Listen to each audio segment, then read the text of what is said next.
chers amis téléspectateurs de IFA Channel, très heureux de vous retrouver et bienvenue pour un autre numéro de Fashion Police Africa. C'est encore moi, la Dof de la mode, Doja Ndiaye, en compagnie du plus beau des chroniqueurs. Bonjour Brian. Bonjour Doja. Tu vas bien? Très bien, et toi? T'as l'air fatigué? Ouais, j'avoue, je suis vraiment fatigué. J'ai besoin de repos. Ah oui, vas-y, tu m'emmènes en même temps. Je suis cassée aussi, hein, je t'assure. Des fois, on oublie que, voilà, de temps en temps, on oublie, mais de temps en temps, il nous faut de petits rappels. Exactement, de faire une pause et puis de prendre soin de soi. C'est important en fait. C'était comme Doja ou comme Brian. C'est ça le problème. Moi, je ne supporte pas, tu vois, rester 2 ou 3 jours sans rien faire. Je ne supporte pas en fait. Rester sans rien faire, ça, je peux pas, moi. Ouais. J'aime toujours, j'ai un truc à côté, faire un truc. Tu vois, c'est moi. On touche à tout, quoi. Exactement. Exactement. Je pense que beaucoup de gens sont comme ça maintenant, ce qui fait que les gens même prennent moins de congés qu'avant. Oui, et puis encore quand tu es multitâche. Exactement, exactement. Et quand tu es à la maison, tu t'ennuies, hein. Grave. Yeah, tu t'ennuies grave. On ne sait pas ce qu'on veut finalement. Je t'assure. À moins que je suis devant une série qui me passionne, une série télé-réalité. Oui, bien sûr. Je précise qu'il me passionne tellement. Là, je peux me poser tranquille. Ah oui, bien sûr. Là, c'est cool. Les dimanches, ça suffit pour ça. Oui, exactement. Après l'église. Exactement. Ouais. Exactement. Alors, sinon, tu nous amènes cette fois-ci. Donc, aujourd'hui, on va rester en Italie comme la fois dernière, où c'est tenu du 28 août. 28, oui. Du 28 août au 7 septembre dernier. La 81e édition de la Mostra de Venise et tout. Donc, comme à la coutume, on va décortiquer 5 looks de afro-descendants arborés sur le tapis rouge. Et puis voilà, j'espère qu'on va se régaler comme d'habitude. Et puis voilà, qu'on aura des looks de malade. Et pour un petit rappel, la Mostra de Venise ou Festival international du film de Venise est un festival de cinéma italien qui s'est tenu du 28 août au 7 septembre 2024. Et sur ce, nous passons directement au premier look du jour. C'est parti. Premier look du jour, Maria Borge dans une robe très élégante. Là, je sais pas, mais j'adore ces manches. J'adore. Les manches à cap maintenant, c'est devenu super tendance et c'est très élégant de toute façon, comme j'ai l'habitude de le dire maintenant. Il faut comprendre, il faut juste avoir la base, genre la base d'une robe classique et voilà, quelques peps, on va dire. Excentrique surtout, hein, ou même extravagant, peut-être pas trop, en tout cas pas too much, pour pouvoir franchement mieux sortir sur le tapis rouge. Et là, elle joue bien ce rôle-là, la robe elle est magnifique, elle est top, j'adore. Oui, comme tu l'as dit, donc, je pense que les stylistes ont compris de nos jours, ils ne se prennent plus la tête et tout. Il suffit d'un petit détail ou d'une touche pour pouvoir donner ce côté, déjà donner de l'éclat à la tenue et apporter voilà, ces touches d'originalité, d'extravagance et tout au look. Donc sur ce look-là, c'est notamment les manches qui font à la fois office de cape et tout. J'adore la robe, c'est une robe assez sexy, extravagante, élégante. Et après, c'est la tenue pour le mannequin qu'il faut en fait. Elle aborde à la perfection, c'est sans forcer, ça épouse bien ses courbes et tout. Et ça met en valeur ses très belles jambes en fait. Oui, belle silhouette même. Belle silhouette, je t'assure. Elle est magnifique, franchement. En tout cas, ça lui va super bien et voilà. Et comme tu l'as dit, c'est pas vulgaire ni too much. Non, du tout. Excusez-moi, je suis en train de faire une allergie là. Vas-y. Oh là là, putain, c'est par rapport au clip. Au club. Moi, par contre, c'est la seule chose qui ne me saoule pas. Ah ouais, moi, quand je suis trop proche de... Moi, le ventilo, la clim, poussière, pollen... Ça me tue, ça. Quoi encore? J'en passe, franchement. Je souffre. Ouais. Ça va? Ouais, ça va. Tu continues alors? Non, ça va. Non, on continue le look là? Ouais, non, moi j'en ai fini avec. Je vais te demander les notes. Madame, hein, on continue. Oui. Alors, Brian, tu lui donnes une note de combien? Je vais partir sur un 7. Ah, moi je donne un 8. Yes. Et nous passons au prochain look. Dès qu'on finit, il faudrait que je prenne mon comprimé.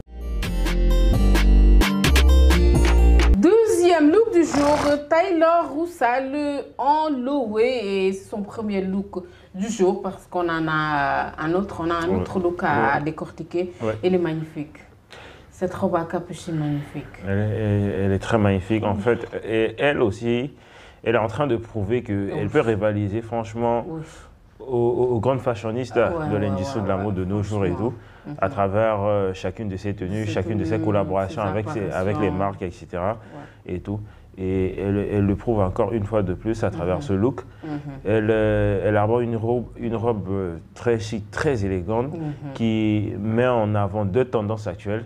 Non seulement la tendance du capuche qui a été empruntée au streetwear et tout, et qui maintenant est adaptée à la haute couture, et aussi la transparence qui a été travaillée dans un détail subtil de jeu de dentelle en fait. Dentelle, oui. Franchement, l'assortissement, l'association des deux n'est que magnifique en fait. Et aussi le temps de l'atelier, la manière qu'elle arbore et tout, sa posture, la dégaine et tout. Et encore une fois, de toute façon, elle, je la vois jamais mettre beaucoup d'accessoires. Donc voilà, encore une fois, elle a respecté cela et c'est magnifique, elle a tout compris. C'est sexy, c'est très très élégant, elle est magnifique, elle arbore super bien. Je pense que tu as tout dit hein, par rapport à la capuche et voilà, ce côté transparent quand on parle des dentelles au niveau des hanches qui tombent. Voilà, comme traîne aussi, hein, ça fait office de traîne aussi. Et c'est magnifique, elle arbore super bien, j'adore, c'est top. Yep. Et tu lui donnes une note de combien? Un 8. Ah, je donne un 9, j'adore ce look. Allez, yes. Et nous passons au prochain look. Troisième look du jour, Rose Bertram en IKH Fashion. J'adore la tenue, c'est du déjà vu. On l'a vu à plusieurs reprises, n'empêche, je l'adore toujours la robe, elle est magnifique. J'adore ce gros volume, ce gros tas, ce gros bouquet de fleurs, c'est magnifique. Moi, on dirait la Cendrillon des temps modernes qui arbore une robe assez extravagante, mais en même temps très sexy et tout. Comme tu l'as dit, c'est vrai que c'est du déjà vu, mais si tu remarques bien la manière dont elle a été travaillée, cette robe, elle se différencie carrément des précédentes en fait, surtout au niveau du haut et tout, on dirait un maillot de bain et tout, et en plus elle a un donné en fait, ça rappelle ce côté estival et tout. Franchement j'adore, c'est assez sexy, en même temps extravagant. J'adore la manière dont les fleurs ont été travaillées, entreposées sur le bas de la robe et tout, ça lui va à la perfection. C'est magnifique, c'est magnifique. Un bouquet de fleurs, et il faudra tenir quel côté, sa tête et le faire comme ça ou bien... Un bouquet de fleurs et inversé qui a été posé sur le tapis rouge. Posé sur le tapis rouge, hein. Et le haut, c'est la tête d'une personne, bien sûr. Il ne faut pas tenir le haut. Yes. Et sinon, tu lui donnes une note de combien? Un 8,50. Je donne un 9 aussi pour ce look. Yes. Et nous passons au prochain look. Fais ce que tu vois. Quatrième look du jour, Taylor Russell en Schiaparelli, et disons que c'est son deuxième look du jour. Et waouh. Là, c'est vraiment en mode rétro, mais revisité à fond et super bien arboré, hein. Franchement, c'est magnifique. Exactement. Schiaparelli s'est donné tant de plaisir, on va dire, tant de mal à concocter une robe ultra glamour pour l'actrice et tout. Moi, je dirais qu'il y a 3 mots qui méritent de qualifier ou bien de qualifier cette robe. C'est sensuelle, structurée et audacieuse. Ah ouais. Cette robe, dedans, hein. Voilà, cette robe incarne ces 3 mots-là. Et voilà, la mannequin l'arbore à la perfection et tout. Bien, avec le collier, tout. On retrouve encore cette tendance transparence, etc. Oui, exactement. Oui. De toute façon, c'est très tendance, hein, super tendance. Et à tel point que maintenant, tu arrives à voir les dessous. Maintenant, maintenant, c'est tout ce que tu vois. Hein. Exactement. Franchement, pour celles qui ne l'ont pas encore, allez-y, foncez. Mais il ne faut pas traîner la journée avec. Hein. Et surtout pas dans les rues de Dakar. C'est ça. Exactement. Pour ne pas attirer l'œil du méchant. Aïe, on n'ose pas. Hein, et voilà. Vite fait, ça me rappelle tout simplement quand je suis allée en soirée avec des amis. Voilà, et tu vois, quand on embrasse l'adolescence, qu'on a envie de découvrir certaines choses. Et donc, je suis rentrée je suis rentrée, on va dire, tôt le matin, pour ne pas dire super tard. Et voilà, quand j'ai croisé mon père, voilà, arrivé à la maison, il me fait, mais c'était pas toi que j'ai croisé. J'ai dit, niet, non. C'était pas toi? Ouais. Par A ou par B, c'est pas moi. C'est clair. Tu vois, parce que l'état dans lequel j'étais, je ne sais pas dire que c'était moi. Ouais, tu étais méconnaissable. En tout cas, c'est pas toi, sa petite fille à la maison, toute sage, etc. Non, exactement. Non, c'était pas moi du tout. Donc c'était juste un petit, voilà, on va dire entre guillemets. Donc juste pour dire que si jamais vous mettez ce genre de robe transparente là, évitez de croiser la daronne ou le papa. C'est clair. Et sinon, pour revenir au look, tu lui donnes une note de combien? Un 9. Un 9? Ah, yeah, moi je donne un 10. Hein. Aujourd'hui, je te devance tout le temps, c'est quoi le souci? Je t'assure. Tu es plus généreuse aujourd'hui? Et mais là, à chaque fois, j'évolue de 1 point. Et aussi, hein? Ouais. Et nous passons au dernier look. Yes, Zaya! C'est bon, je ferme la porte. Cinquième et dernier look du jour, Mégane Ria. Tout ce que j'ai envie de dire, c'est waouh, waouh, waouh, je le veux. Pas oui, je le veux, hein, pas une demande en mariage, hein, mais oui, je le veux la tenue. Tu devras bien aborder ce look à un événement. Oui. Non, mais franchement, la coiffure. Avant même de parler de la tenue, la coiffure, j'ai toujours adoré ce style de coiffure, bizarrement. Ouais. C'est magnifique. Et que dire de la tenue? Mais Brian, ça tient comment ça? C'est la même question que je me suis posée, mais vu que c'est un moulage qui a été fait, donc je pense qu'ils ont pris les petits détails en compte et tout, et ça a été moulé sur son corps de telle sorte que ça puisse tenir sans pour autant qu'il y ait une attache ni quoi que ce soit de ce genre et tout. Certainement, ça tient bien au niveau des formes. Exactement. J'adore la tenue. Et comme tu l'as dit par rapport à la coiffure, tu vois, normalement, c'est une coiffure assez décontractée qui n'est pas censée être associée à ce genre de tenue, haute couture et tout. Tu vois, c'est un truc assez avant-gardiste, on va dire et tout. Mais elle a su matcher les deux et le résultat est beau à voir en fait. Après, le bas, genre la robe et tout, la jupe, autant pour moi, j'adore la jupe et tout. T'as vu la jupe? Cette espèce de pli de vent et tout là. Ouais, c'est comme si elle avait juste un pagne en fait. Exactement. Et ça apporte encore une fois de plus ce côté décontracté au look et tout. Donc j'adore. Après, il y a une petite suggestion que je vais faire et tout. Moi, j'aurais bien aimé, tu vois, qu'elle puisse arborer un collier qui tombe dans le dos, histoire d'habiller un peu le dos. Imagine un peu, genre juste un fil qui tombe. Je te promets, je te dis, écoute, même actuellement là, j'ai tellement d'inspiration pour le dos là présentement. Exactement. Ça allait apporter quelque chose en fait de plus parce que généralement, on a l'habitude de mettre plus le devant en avant, arborer des colliers, tu vois, qui tombent plus sur le devant en fait. Alors si on fait le là quand on squelette ou ce genre de truc pour représenter la colonne vertébrale. Exactement. Ce genre de ce genre de dos comme les scorpions qu'avait arboré, comment il s'appelle encore? Laisse tomber. Ok. En tout cas, tu vois ce que je veux dire. Ouais, bien sûr. Exactement. Je te comprends. Et moi, à première vue, tu sais ce qui m'est venu à l'idée. Non. T'imagines, genre quand t'embrasses les doigts comme ça, genre comme un gant, comme des mains qui sortent du corset. Bien sûr. Et voilà, exactement comme ça sur le dos. C'est la toute première inspiration qui m'est venue en tête. Ah ouais. Ça allait être magnifique, hein, ça allait être top. Je vais le réaliser. Ne voulez pas mon idée. Hein. Oh, s'il vous plaît.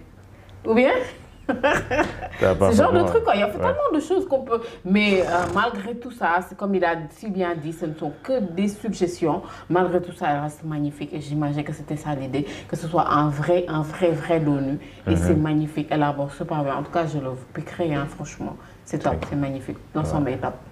Il y a coup de cœur du jour pour moi. Moi, de même. Et je te défonce.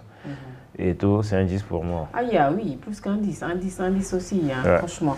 Et c'était tout pour les looks du jour. Nous passons directement au top et flop, sans transition, si tu veux bien. Yes. Donc, voilà, encore une fois, merci Brian. Tous les looks étaient top, démentiels. Tous les looks étaient au niveau top. Sauf que voilà, j'ai eu un top de chez Top, le dernier look. Voilà, celui qu'on a vu tout de suite. Donc, Mégane Ria, le 5e, le dernier. Donc, c'est mon top de chez Top du jour. Et toi, Brian? Oui, c'est le dernier lot qui est mon top de chez top du jour. Après tout, le reste sont des tops. Hein. Il n'y a ni de bof, ni de flop et tout. J'ai bien aimé la liste et aujourd'hui et tout. Voilà. Et c'était tout pour les tops et flops aussi. Donc, l'émission touche presque à sa fin. Mais avant cela, on a quelque chose à... Ouais, bien sûr, on a un sujet Congossa et tout. Congossa. Après, c'est un fléau actuellement et tout. Ah oui, et après, franchement, ce sujet-là me rend tellement triste. C'est par rapport à l'immigration clandestine et tout. Et actuellement, Sénégal est en deux, nous sommes en deux. Pourquoi? Parce que hier, il y a eu une embarcation qui a fait naufrage et il y avait plus de 100 personnes à bord. Et là, actuellement, on a pu sauver juste 8 personnes. Sur les centaines de personnes qui étaient dans l'embarcation et tout. Donc, on a repêché quelques morts, mais il y a encore certains corps qui sont introuvables. C'est tout le temps ça. Hein. Donc, on parle de l'océan, on parle de la mer. Donc, je tiens à présenter mes condoléances à la famille des victimes et tout. Je suis vraiment de tout cœur avec eux et tout. Je sais que ce n'est pas un moment assez facile. Non, du tout. Franchement, et surtout perdre quelqu'un et ne pas pouvoir voir même le corps de cette personne qui nous est chère. C'est tout le temps mieux quand tu as au moins sur quelque chose un petit bout de lui. Voilà. Oui, sur quelque chose tenir. Quand tu as le corps au moins, c'est beaucoup plus facile. Mais quand, voilà... Et c'est fou, ce genre de trucs me rappellent tout le temps. On en a tout le temps, on en voit tout le temps. C'est pas qu'au Sénégal, c'est presque partout. En Afrique, et pas qu'en Afrique noire, un peu partout. Hein. Quand on parle d'immigration clandestine maintenant, en fait, les choses sont tellement partagées. Moi, je suis tombée dessus il n'y a pas longtemps. Très franchement, je ne suis pas au courant du tout. Parce que depuis ce matin, je n'ai pas vraiment eu le temps de faire un saut sur les réseaux sociaux. Donc, j'y suis allée tout à l'heure et je suis tombée sur un truc tout à fait tout noir. Une publication qui disait le Sénégal est en deuil. Et là, j'ai fait waouh, qu'est-ce qui se passe? Je m'attendais à tout. Ensuite, je suis tombée sur ça. Mais voilà, ce que j'ai vu, c'est 1000 personnes. J'ai fait quoi? Non, c'était pas 1000 personnes. Tu vois, donc ce genre d'erreurs, quand même, sont à éviter. Voilà, je me suis dit, mais quel genre de période pour prendre 1000 personnes? Exactement. Donc, exactement. voilà, j'étais en train de. Et là, il a fallu que j'aille dans les commentaires pour voir. Non, c'était 1080, non, c'était ça. Il faut arrêter d'exagérer, ce genre de trucs. En fait, il y a certains médias qui ont ce malin plaisir-là d'exagérer les choses et tout, histoire de captiver l'attention. Alors, c'est pas intéressant, en fait. Ça n'a pas de sens de faire ça. Ça n'a pas de sens. Non, donc, surtout quand on parle de temps de mort, quand on parle de ce genre de drame. Franchement, je pense que la mauvaise publicité, elle n'a pas sa place, elle n'a pas lieu d'être. Et donc...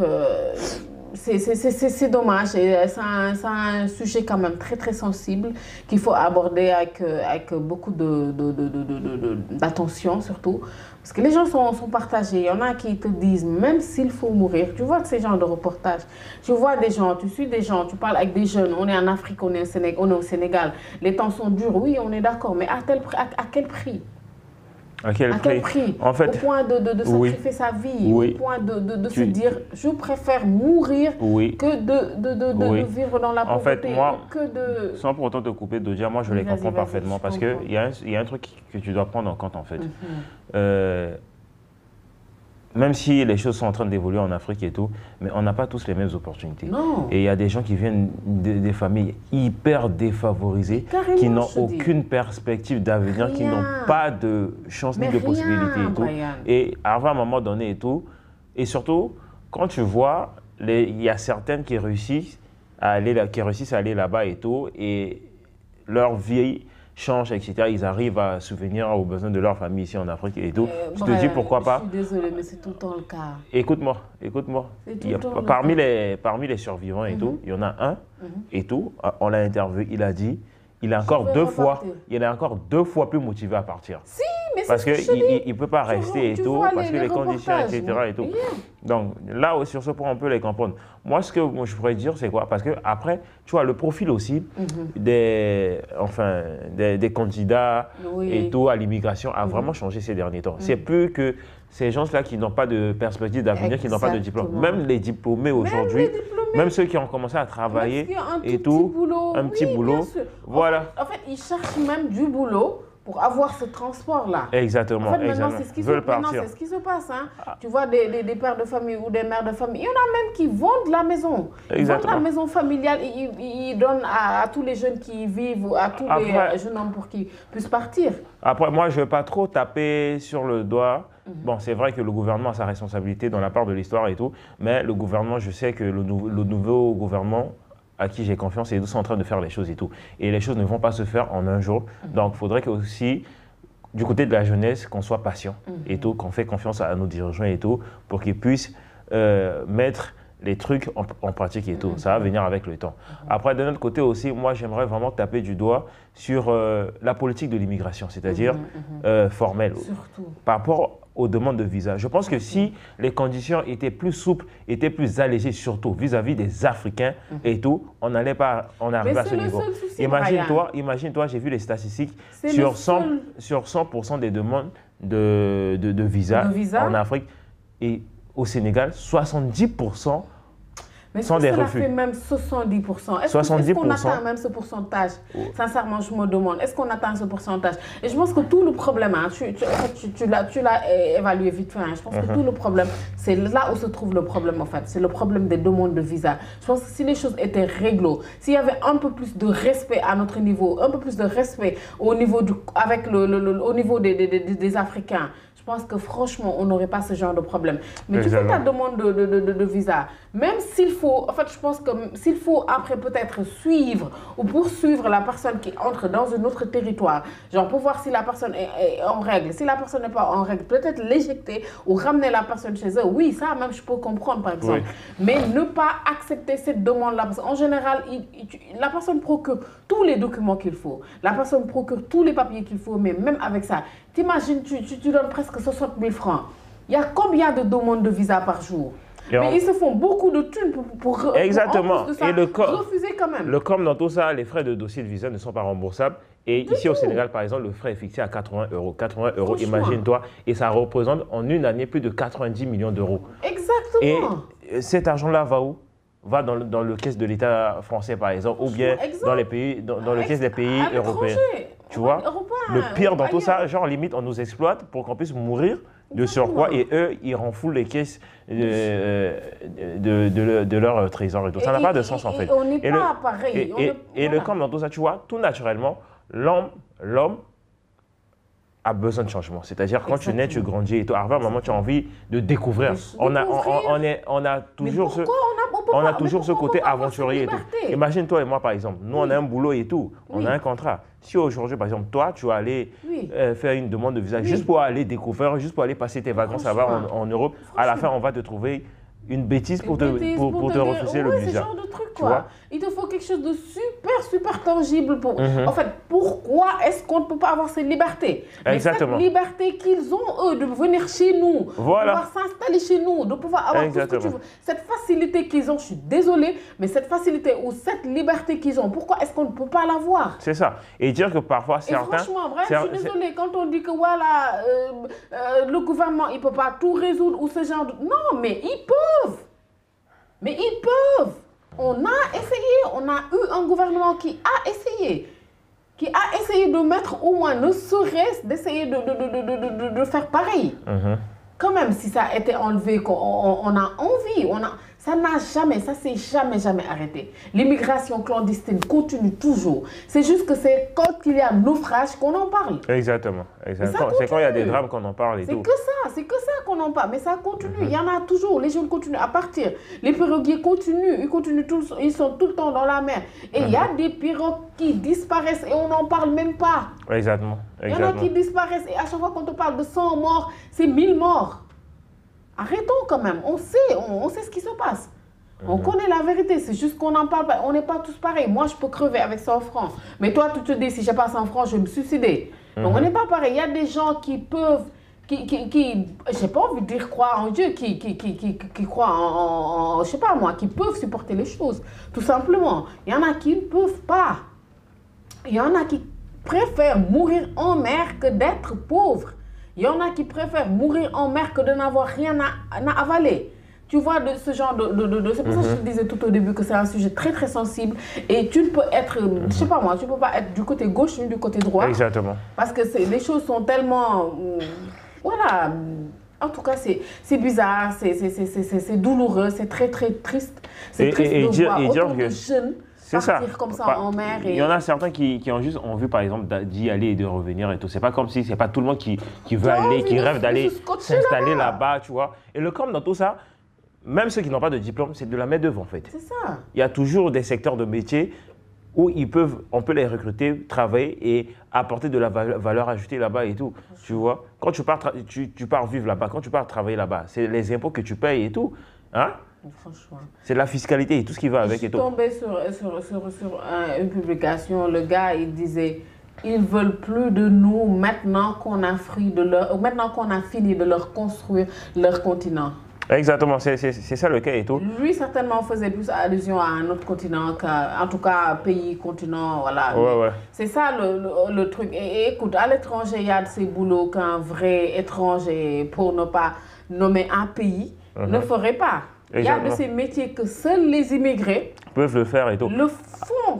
Après, je salue en passant l'initiative de l'Espagne. Déjà, je crois que c'était la semaine dernière et tout. Il y a le roi de l'Espagne qui est venu ici au Sénégal parce qu'ils sont en train de mettre en place des systèmes de partenariat et tout où on peut recruter déjà non seulement ces jeunes-là et tout qui sont vraiment dans le besoin et tout. On les fait partir par exemple en Espagne pour des travaux saisonniers et tout. On leur donne un visa, un visa de travail et tout.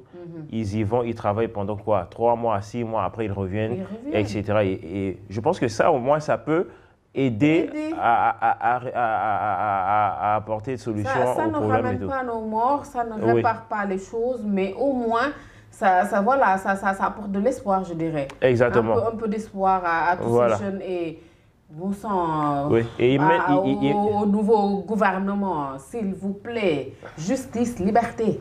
C'est ça en fait. Parce que même si on dit, OK, on va mettre des systèmes en place et tout pour que les gens puissent travailler ou bien entreprendre, etc. Mais arrivé à un moment donné, que tu le veux ou non, tu auras envie de sortir et découvrir. Et ce problème de visa là va toujours compliquer les choses en fait. Parce qu'on n'est toujours pas libre. C'est ça. C'est ça en fait. On n'est toujours pas libre, désolé, ça risque de tirer en longueur. Je pense que s'il faut parler de ce sujet-là, franchement, il nous faut toute une éternité parce que ça ne s'est jamais arrêté, ça continue tout le temps. Les pirogues, ils vont toujours, les piroguiers, ils vont toujours, les immigrés immigrent toujours, continuent d'immigrer, ça ne s'est jamais arrêté. C'est que quand il y a des naufrages ou des drames, comme tu as dit tout à l'heure qu'on en parle, ça continue, ça ne s'arrêtera jamais tant qu'on n'aura pas résolu ce problème de visa-là, tant qu'on ne sera pas vraiment, mais vraiment libre. Je pense que ça ne s'arrêtera pas et en tout cas, je n'encourage personne. Personnellement, je n'encourage personne. Je ne dirais jamais que je comprends, franchement. Bien vrai qu'il y a des situations que tu peux comprendre, il y a des moments que tu peux comprendre, mais je ne remplacerai rien contre la mort, franchement. Donc, je ne peux pas vraiment au fond comprendre cela. Dire courage à tous les jeunes, à nous tous. Courage. Courage et voilà, je pense que continuons de croire. Ça et surtout ne jamais baisser les bras. Et nos chères condoléances à toutes les familles qui ont perdu quelqu'un, que ce soit celui d'hier, que ce soit celui datant d'une année, 10 ans, ou celui qui à venir, on va dire. Donc nos chères condoléances, franchement, courage à eux. Franchement, courage. Et c'était top, hein? C'était lourd aussi. C'était très top et très lourd. Ouais, voilà. C'était très très lourd aussi. Hein? C'est comme ça la vie. Chaque jour n'est pas dimanche. Exactement. De temps à autre, voilà, on reçoit de ces roses avec des épines. Exactement. Et sur ce, chers amis téléspectateurs, nous vous donnons rendez-vous très très prochainement sur EFA dans Fashion Police Africa. Bye bye.